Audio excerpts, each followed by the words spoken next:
নমস্কার বন্ধুরা, আজকে আমার বাড়িতে মায়ের আবির্ভাব হয়েছে।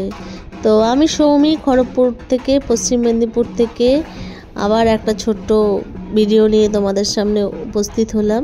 ভিডিওটা ছোট নয়, বেশ বড়ই হয়েছে। একটু কষ্ট করে ধৈর্য ধরে দেখবে, দেখে কমসে কম লাইক কমেন্ট করে একটুখানি মায়ের প্রণাম করে তারপরে যেও তোমরা, তোমাদের কাছে এটাই অনুরোধ।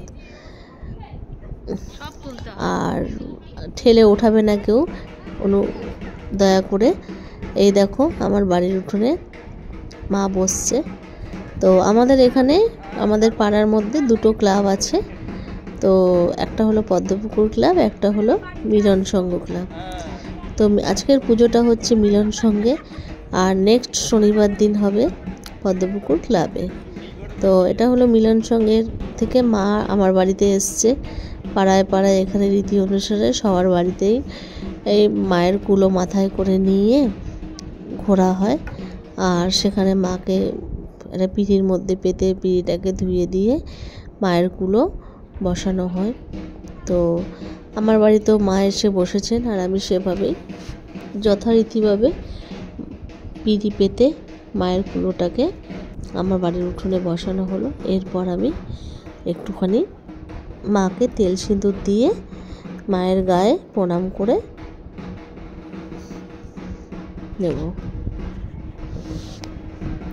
আর প্রচণ্ড গরম, যেহেতু গরম, ওনারা এই যে দিদিরা সব, দিদিভাইরা সব ঘুরে বেড়াচ্ছে এই গরমের মধ্যে। আর সব থেকে বড় কথা হচ্ছে প্রচণ্ড পরিমাণে রোদের তাপও রয়েছে। তো এবারে যেহেতু মায়ের পুজো, কোমর বেঁধে জোট বেঁধে আমাদের পাড়ার দিদি বৌদি যারা রয়েছে তারা লেগে পড়েছে। তো এই যে আমি মাকে সিঁদুর দিয়ে তেল দিয়ে মায়ের গায়ে ছুঁয়ে আমি মাকে একটু প্রণাম করে নিলাম।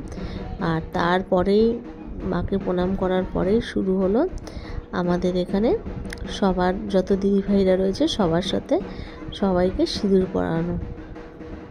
তো মায়ের কাছে প্রার্থনা করি সবাই যেন ভালো থাকে, আমরা নিজেরাও যেন ভালো থাকি, আমাদের দেশটা যেন ভালো থাকে, এটাই মায়ের কাছে এখন প্রেয়ার করা। আর তারপরে দেখো আমরা এইভাবে সিঁদুর টুদুর পরিয়ে একটু সিঁদুর খেলে একে অপরের সাথে এইভাবে আজকে কেটে গেল মায়ের উদ্দেশ্যেই।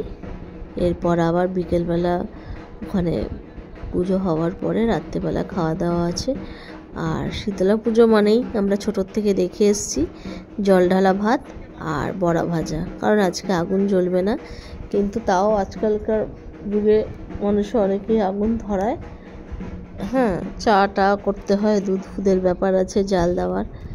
তো আমাদের বাড়িতেও সেরকম চা হয়েছে, আবার বড়া ভাজা করবে।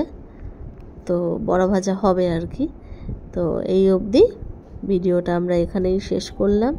তোমাদের সবার কেমন লাগলো জানাবে। এই যে ওনারা সবাই আবার মায়ের কুলো নিয়ে আমার মেজো জায়ের ঘরে ঢুকেছে, তারপরে এখন আবার যাচ্ছে বড় জায়ের ঘরে, ওইখান থেকে তারপরে বেরোবে। আর তোমাদের ভিডিওটা কেমন লাগলো জানাবে। আজকের মতো এখানেই, আবার পরে নতুন কোনো ভিডিও নিয়ে, ব্লগ নিয়ে দেখা হবে।